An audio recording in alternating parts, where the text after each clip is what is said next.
Families still coming every evening to spend hours by their children's graveside. And talking to some of them, of course, is deeply moving. Mohammed Taha should have been celebrating his 10th birthday this night.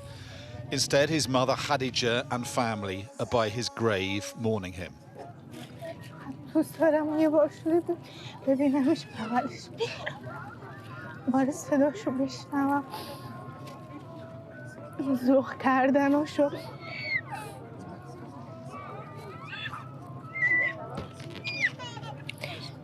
میدونم اونجا خیلی جاش خوبه ولی من دلتنگش.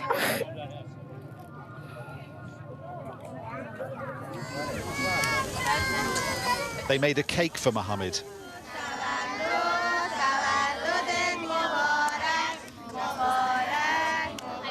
Happy birthday, they sang. May you live for 100 years.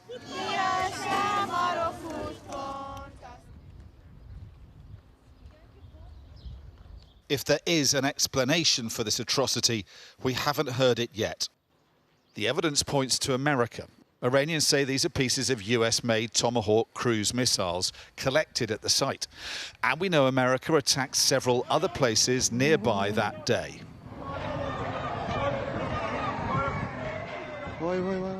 Whatever other targets there were in the area, the point to stress is this was a primary school. It had been for more than a decade and was clearly marked on maps. And yet it was struck, it seems, right in the centre of the building by missiles that are accurate within a few metres. It was either deliberately targeted, which would be a war crime, or it was misidentified, potentially equally a breach of the rules of war. Now, after similar incidents in Iraq and Afghanistan, America has admitted responsibility within a few days or at the most a few weeks. All it said for almost 3 months now is this is being investigated. They are stalked here by the spectre of war returning. It's not at all clear to what extent this appalling tragedy is being investigated and what's been learned to make sure nothing like this can happen again if hostilities resume. Dominic Waghorn, Sky News, Minab. We're just receiving breaking news. Donald Trump talking about Iran, saying that he has been asked by Qatar, Saudi Arabia and the United Arab Emirates to hold off on America's planned military attack of Iran. Donald Trump saying that was scheduled for tomorrow, but he has been asked to hold off on the attack. On his Truth Social page, he goes on to say that he has instructed his military to be ready for a full, large-scale assault of Iran on a moment's notice in event that an acceptable deal is not reached. Let's bring in our US correspondent, Mark Stone, for reaction to this news. Mark, that news coming to us via Reuters, but I understand it is from a post on Truth Social by the President this evening. Yeah, a post that he issued 7 minutes ago now. Remarkable, absolutely remarkable. He is both revealing in one post that he planned to restart the war in Iran tomorrow, and also saying he's now not going to do that. Let me read it to you. I'm not sure if we've got it that we could put up on the screen, but I'll read it all to you because it is important. He said, "I have been asked by the Emir of Qatar, the Crown Prince of Saudi Arabia and the President of the United Arab Emirates, 3 key Middle Eastern countries, Gulf Arab countries, to hold off on our planned military attack of the Islamic Republic of Iran, which was scheduled for tomorrow. In that serious negotiations are now taking place, and that, in their opinion, as great leaders and allies, a deal will be made which will be very acceptable to the United States of America, as well as the countries of the Middle East and beyond." The President goes on to say this deal will include, importantly, no nuclear weapons for Iran, capital letters. Based on my respect for the above-mentioned leaders, I have instructed the Secretary of War, Pete Hegseth, the Chairman of the Joint Chiefs, Dan Kane, and the United States military that we will, capital letters, not be doing the scheduled attack of Iran tomorrow, but have further instructed them to prepare to go forward with a full, large-scale assault of Iran on a moment's notice in the event of that an acceptable deal is not reached. Thank you for your attention to this matter. A lengthy statement, there it is, we've got it up there, but an important one, a very important one, posted 6 minutes ago on Truth Social. As I say, he is revealing for the first time that he had planned to carry out or to renew the war in Iran tomorrow. The context is that last week, before he went to China, he said that he was not happy with the deal or with the proposal that Iran had come up with. The Americans and the Iranians, through the Pakistanis, have been negotiating behind the scenes for weeks and weeks now. The president said he wasn't happy with the way that the negotiations were going, which suggested at the beginning of last week that he was prepared to restart the war. Of course, he then went to China, and clearly he didn't want to be in an active conflict while he was in China.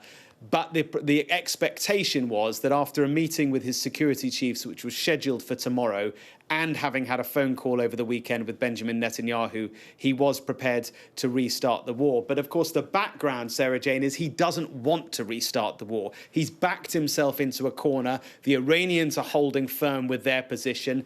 There is a clear stalemate, a deadlock, and because he's backed himself into a corner, the only option he had was to restart the war. Well, he's now using his allies in the Middle East, the Gulf Arab nations, who do not want this war to be restarted because they know Iran still has the capability to strike back and to strike in their countries. He's now using them almost as a sort of excuse. They say not to do this, so I'm not going to do it for now. I would argue he's kind of clutching at straws, at reasons not to restart this war because he doesn't want to, and he is hoping that by buying himself time, Iran is going to come to a deal that he can sell as something that's better than the one he ripped up, the one that President Obama had signed many years ago now. Mark Stone with the latest from Washington for us this evening. As you said, an important development. Mark, we'll be discussing that more in The World with Yalda Hakim that follows our programme here tonight at 9 o'clock. Mark, thank you. Now, next tonight, Channel 4 has removed all previous seasons of Married at First Sight UK from its streaming platforms following allegations that it failed to ensure the safety of participants. Well, Anjem Pibakos joins me now for more on this. Anjem, talk to me about what's going on this evening, because this has moved rapidly throughout the course of the day. So today, the BBC has reported allegations from 2 women who alleged that they were raped during the filming of the show Married at First Sight UK. And a 3rd woman has also come forward and described an allegation of a non-consensual sexual act. And this is a situation that obviously Channel 4 are deeply worried about and deeply concerned about. And they've also issued a statement with regards to this issue and the allegations that have been brought forward today.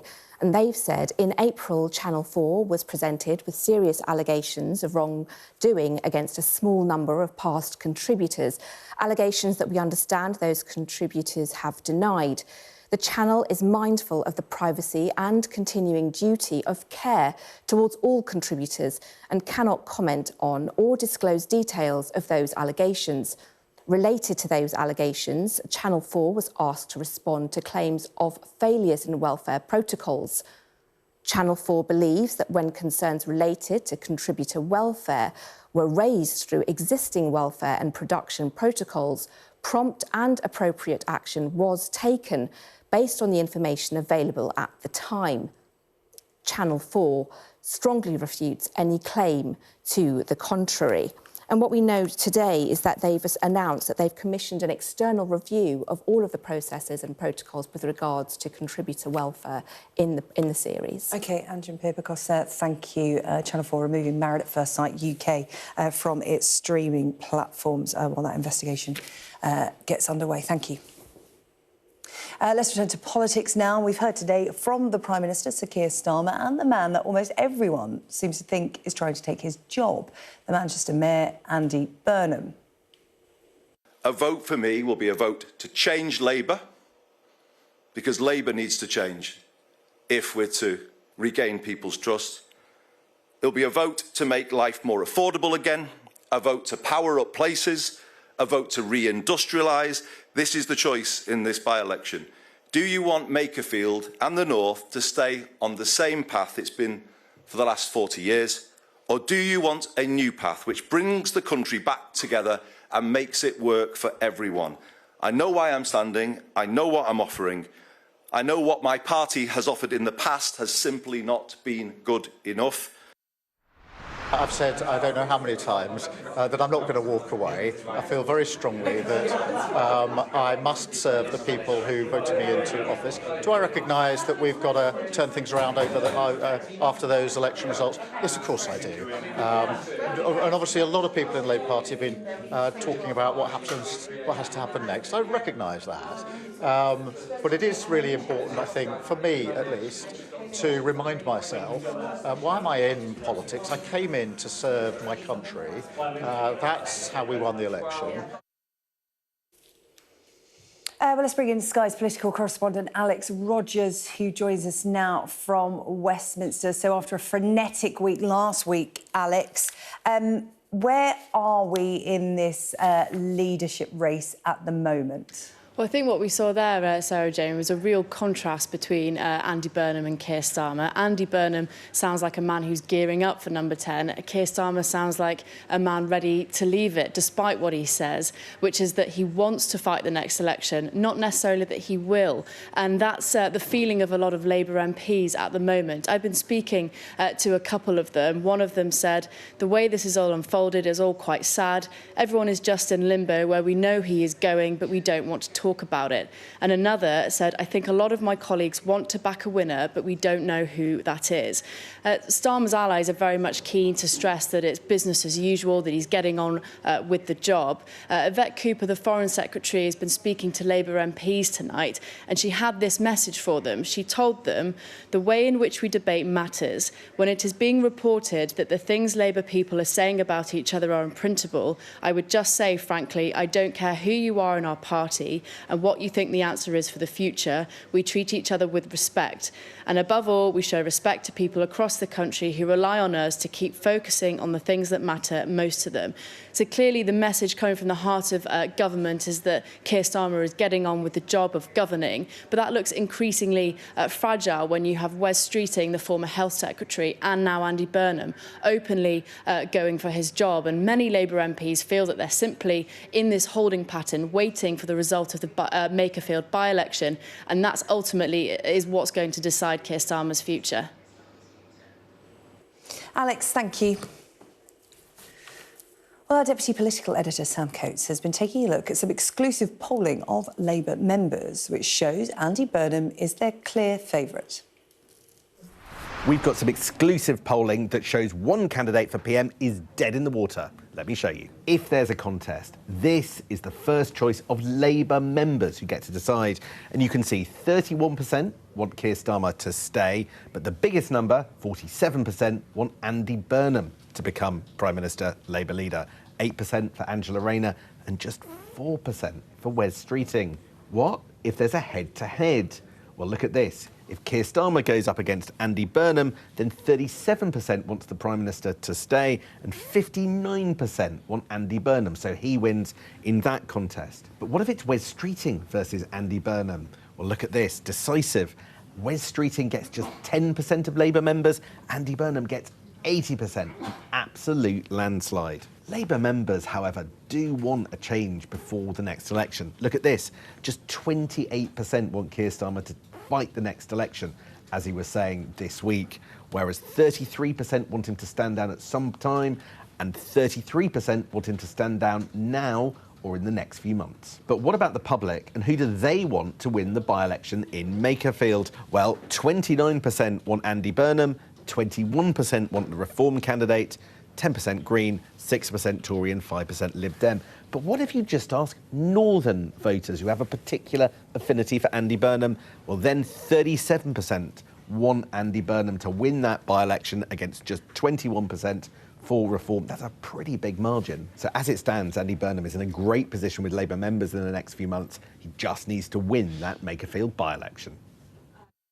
So it's come on the UK tonight, how a cow got a licence to dispose of rubbish. And Africa's deadly Ebola outbreak. We'll take a look at what it means for the UK.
What's the best thing about being a Sky News presenter?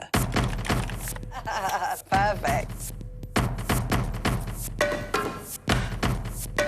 Let's bring you some breaking news. Being a Sky News presenter. I began by asking... Thank you so much. ...trusting us to tell her story. The battle for number 10. Sky News has been given exclusive access. Let me give you a sneak peek. It was the day those present would never forget. Why did you decide to open up and tell your story? And next tonight to a story we cover regularly here on the programme, the rise in illegal waste dumping right across the UK. The government has brought in new rules that require waste carriers to go through identity checks. But despite this, a cow managed to get a licence. You didn't mishear that. I had to check my script. A cow did get a licence. We'll find out how in just a moment. But first, Dan Whitehead reminds us about the scale of this problem. 120,000 tonnes of rubbish at 3 new illegal dumps.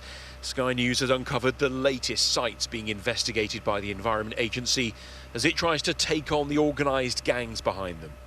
In January, the EA confirmed it was looking into 11 dumps, each containing more than 20,000 tonnes of rubbish. Now there are 3 more. The first in Kent with 30,000 tonnes, the next Nottinghamshire with nearly 60,000 tonnes of waste, and in Berkshire with more than 30,000 tonnes. But there is a 4th. Hidden near the picturesque village of Sharwell in Leicestershire, in just a matter of months, this has appeared. 30,000 tonnes of waste dumped right on top of a site of special scientific interest. You can see this waste has been mixed in with soil and rubble and stood on the edge here. It is remarkable that all of this waste was dumped here in just a matter of months without being noticed. In fact, it is the stench, the choking stench right now, which first led locals to get suspicious. The Environment Agency says it shares the public's disgust and is pushing ahead with its 10-point plan to tackle illegal waste dumping, including faster intelligence sharing. But this is a lucrative crime with millions of pounds avoided in landfill tax. Once one field is full, the criminals simply move on to the next. Dan Whitehead, Sky News, in Sharwell, Leicestershire. Well, to discuss this issue and the new measures being introduced to try and tackle it, Anne Maidment from the Country Land and Business Association and Dr Anna Willets, an environmental lawyer. Anne, I'm going to come to you first because as I introduced Dan Whitehead's report there, I said, you know, there are measures and rules and permits in place to try and tackle this, but they have been found somewhat lacking to the point where you actually managed to get a cow on your farm a licence to dump waste. Yes, absolutely. So we've known for a long time that fly tipping is a scourge on the countryside. And when we started to look into what we could do to tackle this, we noticed that there was a loophole in the waste carrier licenses where anybody without any ID checks or proper checks could actually register and get a license very easily. So we thought we'd test this by registering one of the cows from my family farm in Wiltshire. So we registered Beau Vine. The whole process took within about 5 minutes. The fee was very small. There were no ID checks and Beau was approved within 3 seconds. And so she carried a waste carrier licence for nearly a month.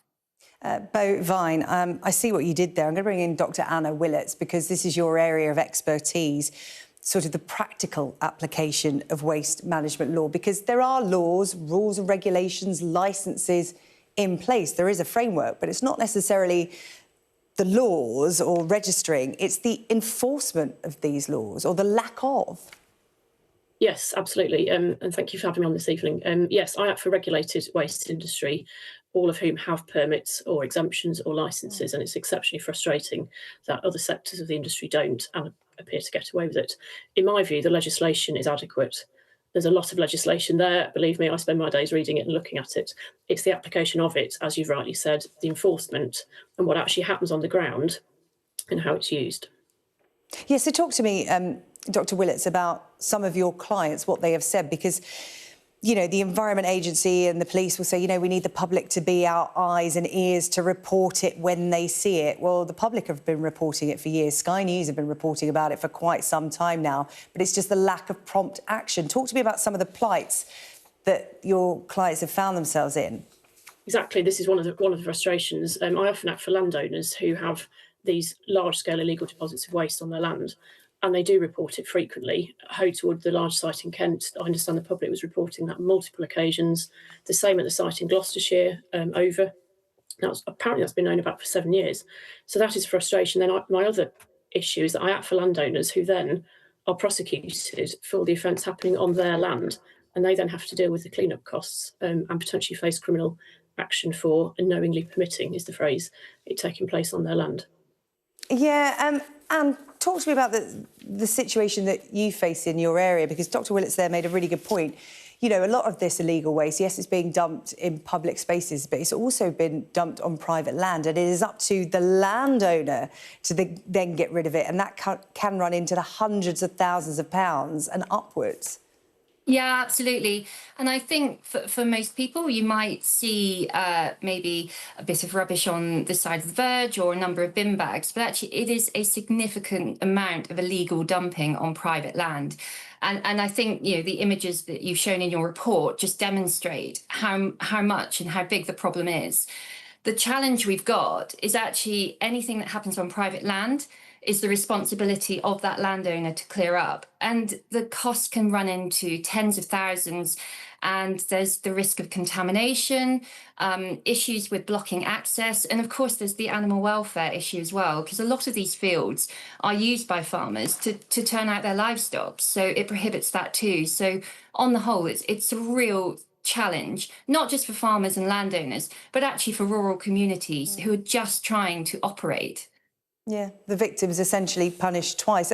Dr Willits, I'll put to you a final question on that. Is that where this area of law needs to change, actually, to be on the side of the victims rather than the perpetrator, it seems? Because private landowners are suffering, well, they're being punished twice, effectively. Does something need to come in there for them? Yes, exactly. They are being punished twice, and many of my clients are in this situation. I would very much like to see it, and particularly when I've got clients, landowners, who've actually reported it to the regulators and begged for help to remove them. You might imagine the kind of people that are doing this. They're not sort of people that are easy to deal with, and I say, please, would you leave my land today? They're not going to do that, and they've asked for help, and then they find themselves on the end of a criminal prosecution for it. So, yeah, I would very much like to see that side of things change, where there are, of course, landowners who are perhaps in on it, to use that phrase, and that's a different kettle of fish. But when it's landowners such as farmers, as Anne said, who are the victims of this large-scale offending on their land, I would like to see that body enforcement changed. OK, Dr Anna Willits, environmental lawyer, and Anne Maidment, Regional Director of the South West of the Country Land and Business Association, who registered her cow to be able to dispose of waste, to expose the problems with the permit system at the moment. Thank you very much for your time. As you said, you know, new laws and measures in place, but it's the enforcement that needs to catch up. Really good to talk to you both tonight. Thank you. Thank you.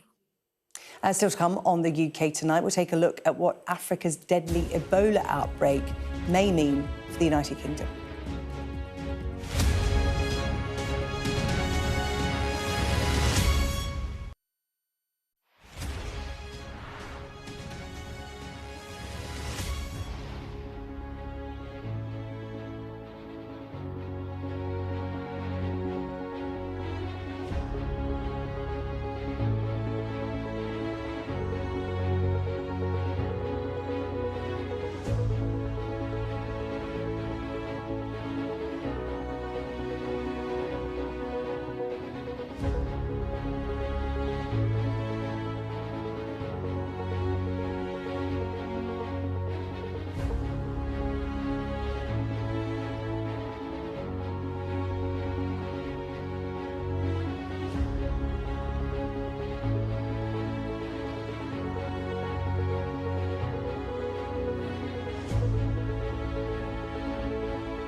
The best thing about being a Sky News journalist... Hi, darling. Beth Rigby, Sky News. ...is being a Sky News journalist. You said to people, I'm not coming back for more, but you have come back for more. Well, let's kick off and make a statement. What can our Prime Minister say to you to not impose tariffs? He's coming out! What more do you need? Let's just reiterate the breaking news this evening from Washington concerning the war in Iran. President Donald Trump has taken to Truth Social this evening, saying that he has been asked by Qatar, Saudi Arabia and the United Arab Emirates to hold off on America's planned military attack of Iran. Donald Trump saying, however, he has instructed the US military to be ready for a full, large-scale assault of Iran on a moment's notice in the event that an acceptable deal is not reached. So that is Donald Trump taking to Truth Social tonight to reveal that America plan to relaunch its attacks on Iran tomorrow. However, he has pulled back at the request of Qatar, Saudi Arabia and the United Arab Emirates. We will have more on this breaking news at 9 o'clock. Yalda Hakim with the World programme will be discussing this at length, I'm sure. But just a reminder of the breaking news this evening. Let's turn our attention now to the Ebola outbreak. What do we know about it and what is the risk to us here in the UK? Our health correspondent Ashish Joshi has been taking a look. An Ebola outbreak in the DRC and Uganda has been declared an international public health emergency. Here's why. This strand is called the Bundibugyo virus. It's the most recently discovered type of Ebola virus and it's still quite rare. That's why this outbreak went undetected for so long. Even now, we don't know the true size of this outbreak. There are no vaccinations and it's moving quickly. The outbreak began in the Democratic Republic of Congo in Central Africa. Its eastern Ituri province has been identified as the epicenter, and it's where most of the cases and deaths have been recorded. Since then, there have been confirmed cases in Goma and neighbouring Uganda. The World Health Organization is concerned because the virus appears to be travelling across borders. So, how does it spread? Ebola is caused by a virus originally caught from wild mammals. It then spreads from person to person when you touch infected body fluids or blood or infected items such as clothing, bedding or needles. Early symptoms include fever, muscle pain, fatigue, headaches and a sore throat. But as the virus progresses, patients start to see vomiting, diarrhoea, skin rashes and bleeding, both internal and external, eventually leading to organ failure. The average fatality rate for Ebola disease is around 50%, but it can be much higher. It's likely started weeks ago and it got undetected for some time. The number of suspected cases and deaths are already quite high, and the true size of the outbreak is still not known. So it's possible that we will have more cases and more deaths in the coming weeks. We've had big outbreaks before. The most serious was in West Africa in 2014 to 2016. That killed over 11,000 people. The reason it's been declared an international public health emergency is because it could spread across the region. And the World Health Organization warns other countries to be more vigilant. This is not a pandemic, and right now there is an extremely low risk to people here in the UK. Well, Ashish is here with me now, and I'm going to bring in Professor John Wright, who was part of a group of NHS medics who volunteered to help control the Ebola epidemic in Sierra Leone. This is in 2015, right in the middle of the largest ever outbreak of Ebola. Over 28,000 people in West Africa infected during that 2014 to 2016 period. Good to have your company here tonight, Professor Wright. Can you just give us an insight into what it is like dealing with an Ebola outbreak? Well, I think we have to remember what the context is, particularly in a place like DRC, where resources are going to be limited, public health systems are going to be weak. We're used to viruses that travel, often respiratory viruses that travel in waves. But Ebola virus is very different. It's a very sinister virus. It lurks in dark corners and travels along broken public health systems, particularly when it reaches healthcare settings. And those are the mine canaries where often it spreads to healthcare workers and then to other patients. So it's a grim disease. It's, you know, how your report has just described it, the dehydration, the organ failure, it's a hemorrhagic fever, so you can often bleed to death. And in very poor circumstances, often isolated from your families, because you're in these isolation centres, these Ebola treatment centres. So there's fear everywhere. There's fear in the patients in the Ebola treatment centres. There's fear in the communities about this grim illness, and fear in the staff who have a high risk of catching the virus. Professor Wright, it's Ashish Joshi in the studio here. It's great to speak to you and to get your insight into what must have been horrendous scenes. What I want to ask you is, the outbreak you worked through, 11,000 people lost their lives, more than 11,000 people. We were supposed to learn lessons from that outbreak and not be here again, but it looks like the surveillance network to catch Ebola has failed because this is a different strain. So how far behind the curve might we be on this? We're reporting up to 110 deaths already, but there must be many, many more. No, that's exactly right. I think in the 2014, 15, 16 epidemic, which started in Guinea and spread across to Sierra Leone, where I worked, we were months behind the curve before international help arrived in terms of setting up Ebola treatment centres and providing staff, providing drugs and treatments.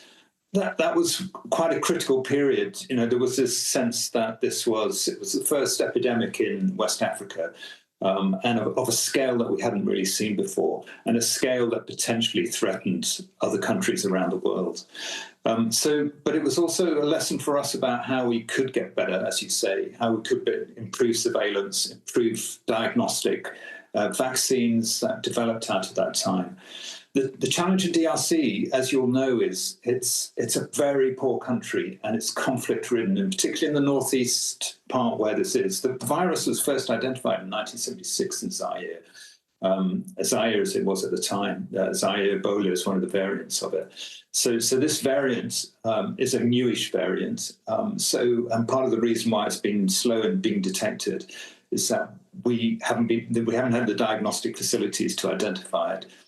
We don't have the vaccines for it, and we're not sure if the drugs that we developed in the West African epidemic are going to be effective. So lots of uncertainty here in a place where there's great mobility, lots of conflict and cross-border spread.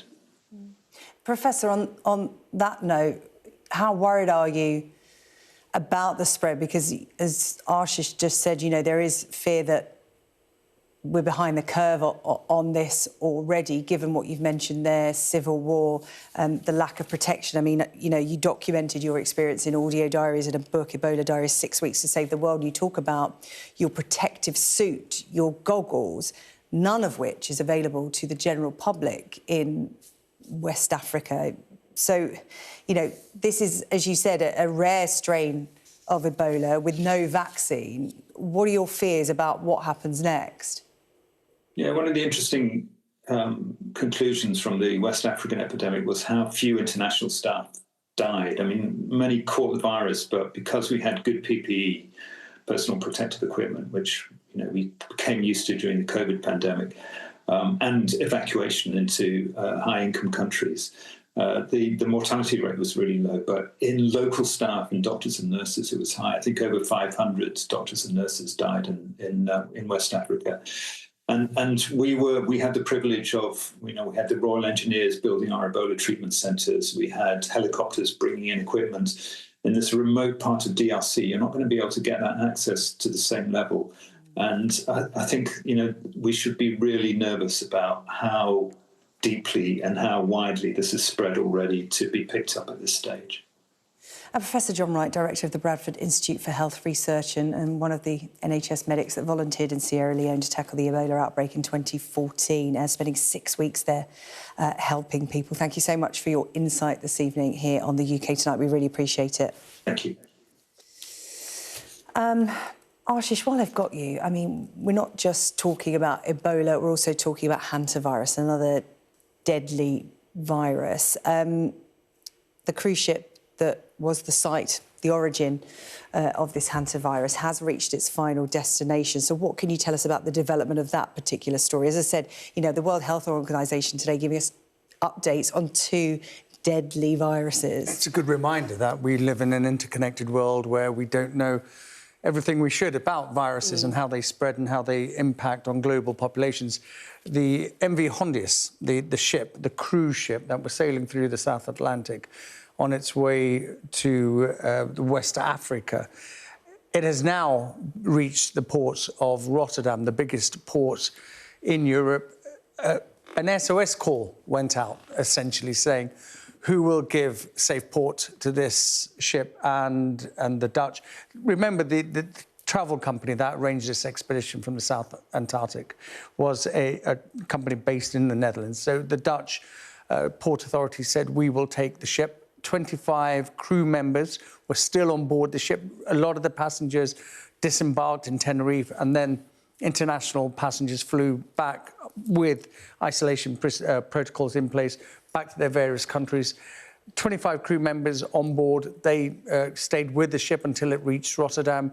2 medics on board as well. They've all gone into quarantine in containers at the side of the port. So the ship will stay there for 3 days and will be completely disinfected according to Dutch health protocols. I should say the 25 passengers who came back, the British passengers, some of them who are still in Arrow Park, at least, I think 5 have now gone on to local isolation. The others remain in isolation. None of them have been found to be infected, so they're still under observation, surveillance, and they will stay there until it's safe for them to self-isolate at home. So the ship is back, passengers all in their adopted countries or their home countries, and that should bring an end to this nightmare for all the passengers and crew who began on this trip, I think April the 11th, was it the April 11th? And now that will bring it to an end. But that's not the end as far as hantavirus is concerned, because even today, Britain has received supplies of a medicine from Japan that will target and treat hantavirus. So the research continues, and this is an awakening call for the international community and the scientists to really try and get something on to treat outbreaks like this one. Ashish, thank you. Ashish Joshi, our health correspondent there. The details, the latest on the Ebola outbreak and hantavirus. Thank you. So to come here on the UK tonight, we'll hear from Australian national treasure. Pretty much an adopted Brit, really, isn't she? And coming up in the sport, we'll bring you an update on Pep Guardiola's future at Manchester City.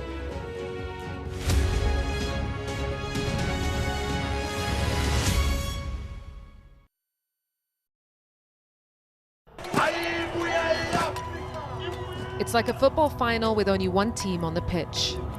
This isn't just a call to vote, but a call to remember. The freedom fought for by the African National Congress. I'm Yusra Al-Bagher, Sky's Africa correspondent based in Johannesburg, South Africa.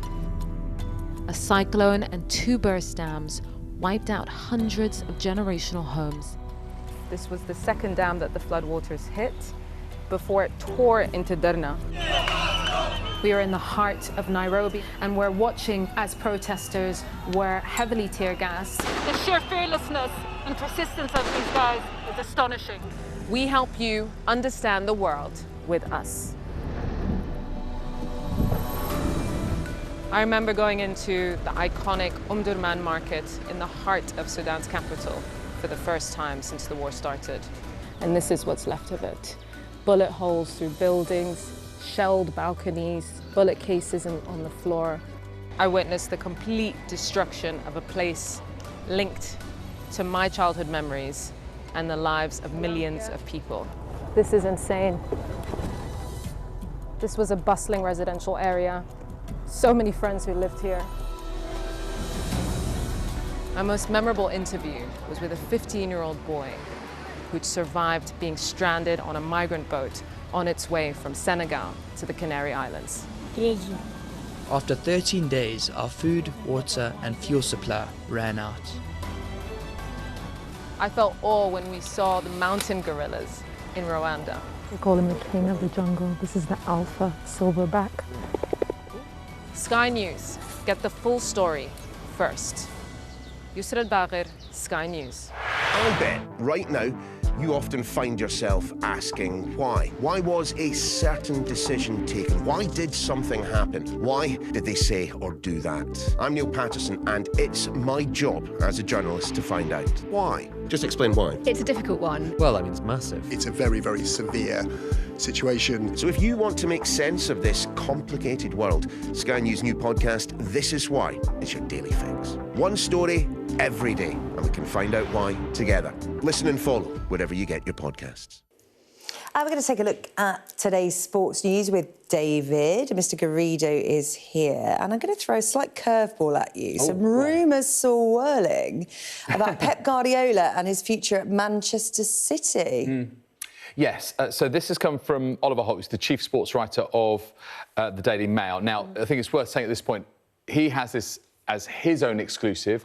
We haven't been reporting this up until now over on Sky Sports News. He's the only journalist to go with this story. So this is very much his sources, his version of events. He's going out on a limb. Yes, and listen, it has been a subject of intense interest for weeks, months, if not years, really, with Pep Guardiola. When will he call time on his time at Manchester City? Well, the Daily Mail are saying that he will stand down this coming Sunday after the final Premier League game of the season against Aston Villa, regardless of whatever the outcome is, because, of course, City's still in the title race with Arsenal. And in this article, they say it's thought the City have begun to tell their sponsor partners that an announcement is imminent, and that also, apparently, according to the Mail, this news has been an open secret amongst some of those who are close to Pep Guardiola. But as I mentioned, as far as what we're doing over on Sky Sports News, we've been in contact with Manchester City, trying to get our own confirmation on what this story involves, and we'll be discussing it on Backpages tonight with Henry Winter and Jack Rosser. But, I mean, it would be hugely significant, of course, because, you know, he's overseen an incredible era, 20, potentially 21 trophies over 10 years, 6 league titles, 4 of them in a row, and the leading candidates to replace him should he depart, Enzo Maresca, formerly of Chelsea, and also Bayern Munich boss, Vincent Kompany, of course, used to be Pep Guardiola's captain at City. So that's as it stands. But just to mention once again, this is Oliver Holt's piece in the Daily Mail. We will see what comes out in the fullness of time. Speaking of the title race, the leaders are in action tonight.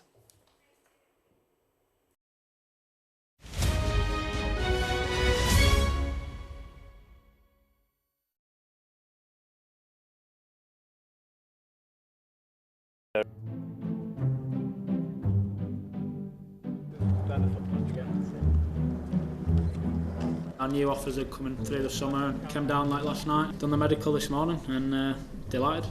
Eventually, when I did sign him, we had to pay a little bit more money for him, like from 4 million to 12 million, but he was worth every single penny of it. Aston Villa were ploughing a lot of money into a team to try and get them into the Champions League and try and compete in the top 4. We had a great core of like really good individual players, and we felt like we were equipped to go and challenge. He was a leader straight away.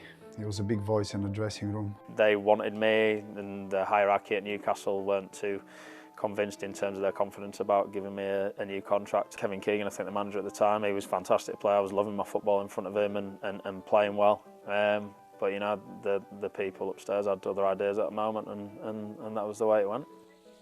Even a hailstorm couldn't prevent James Milner from practicing free kicks. He was always questioning players if they haven't put the effort on training. He always believed that you have to train the way you play. It was like having another coach on the pitch. That's the difference.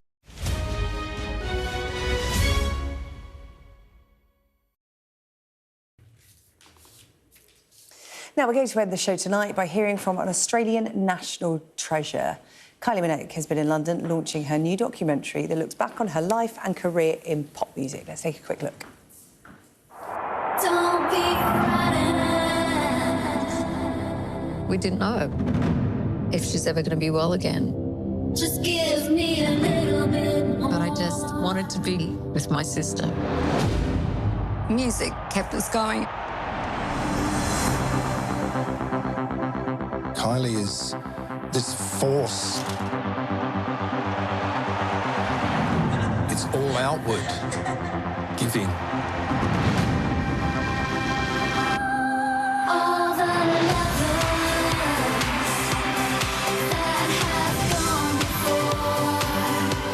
Life makes sense to me on stage. I don't know where we're going. There's certainly no end.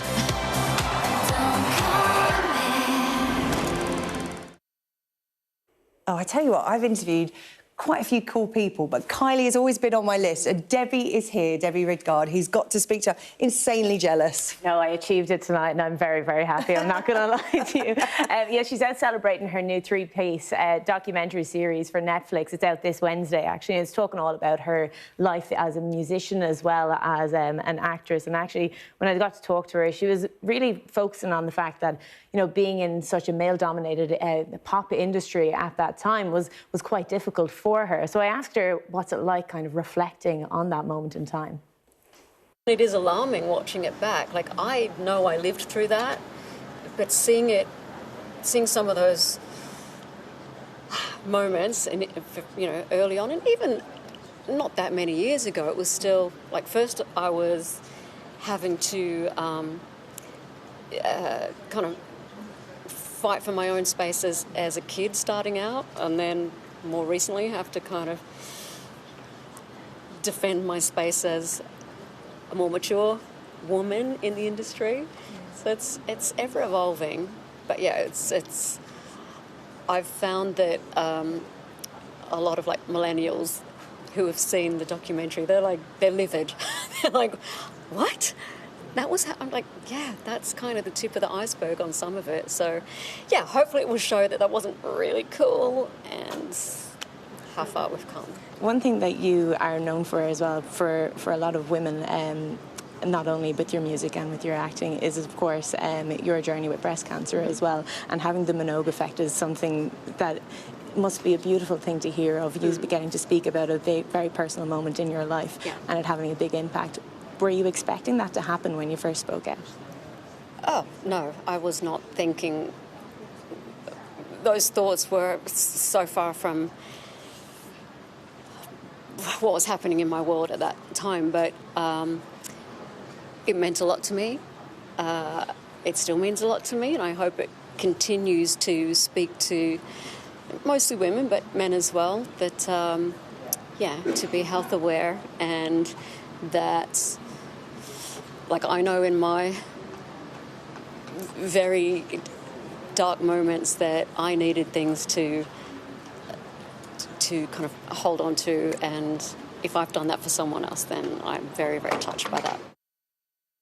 Aussie icon, but an honorary Brit as well, because she's lived here for so long, hasn't she, Debbie? Years. And she did Showgirl before Taylor Swift did. She's the original Showgirl. She had a tour in that name as well. But does she get really personal in Netflix? Because she's always been sort of showbiz, but you don't really get any of the private stuff normally. You can see in the first 2 episodes that I was allowed to watch, she's very guarded at the very beginning, and it takes a lot to kind of knock that shell down and knock that wall down, but she does kind of start to unveil a little bit more. She talks about the life and the relationship that she had with Michael Hutchins as well, and in the 3rd episode as well talks about breast cancer and her journey with that too. Yeah, fascinating and notoriously private, but opening the door. 40 years in the industry. I can't wait to watch it. Big Kylie fan, as are you, Debbie.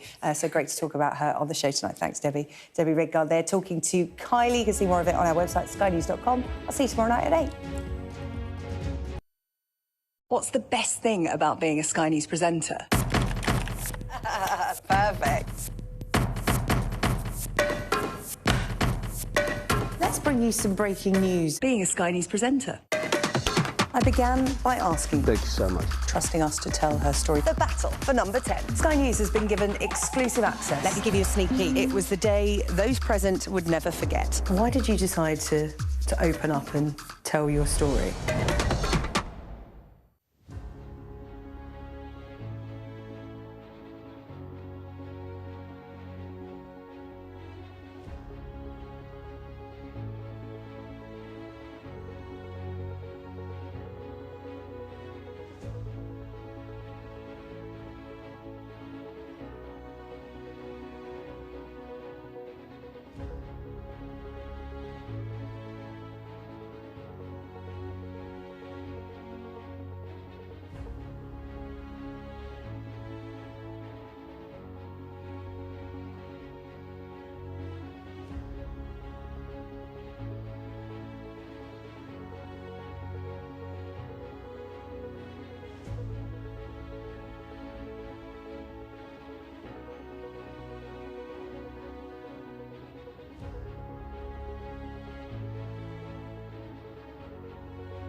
The missile hit while students were in their morning classes. In the first hour, on the first day of America's bombardment of Iran, 120 children and 26 teachers were killed in the town of Minab. Nearly 3 months on, their loved ones are no closer to finding out why. We think it was done by Iran because they're very inaccurate, as you know, with their munitions. It was done by Iran.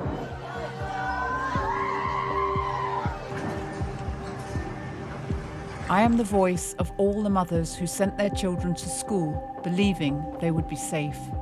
There's only one entity in this conflict between us and Iran that never targets civilians. We don't target, Iran does.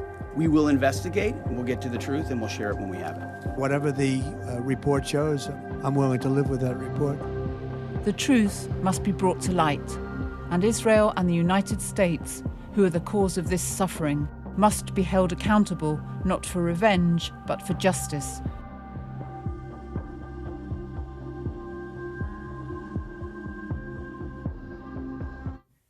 Well, before this building became a pile of rubble, it was a school, a place parents and children believed was safe, a place where hundreds of boys and girls, some as young as 7, came to learn.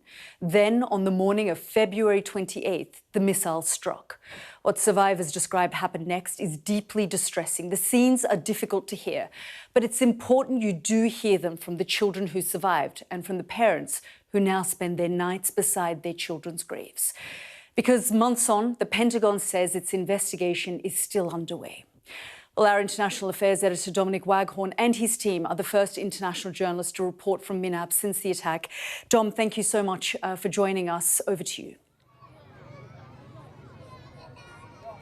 Yauda, right at the very start of this war, it was clear that something very, very wrong had happened in this town of Minab.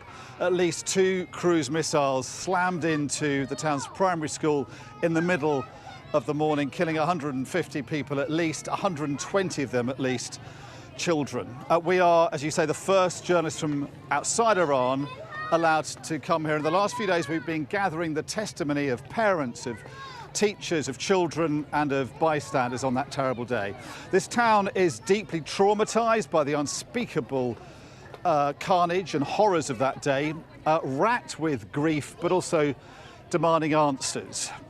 This is the story of the people we've been speaking to, and just a warning to those watching, for obvious reasons, a lot of this testimony we've gathered is deeply distressing.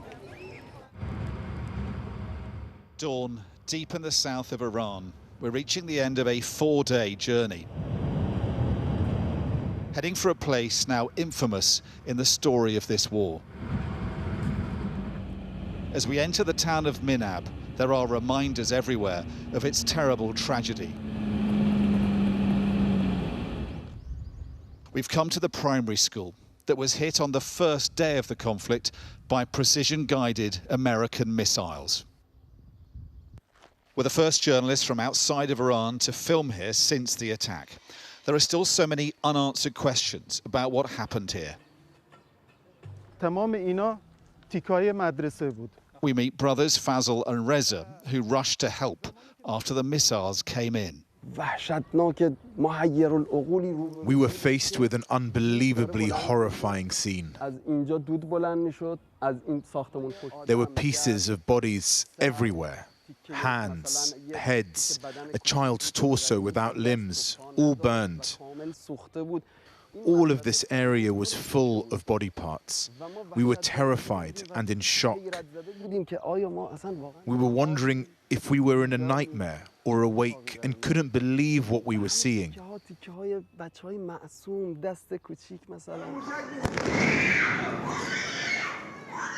The missiles struck in the middle of the morning.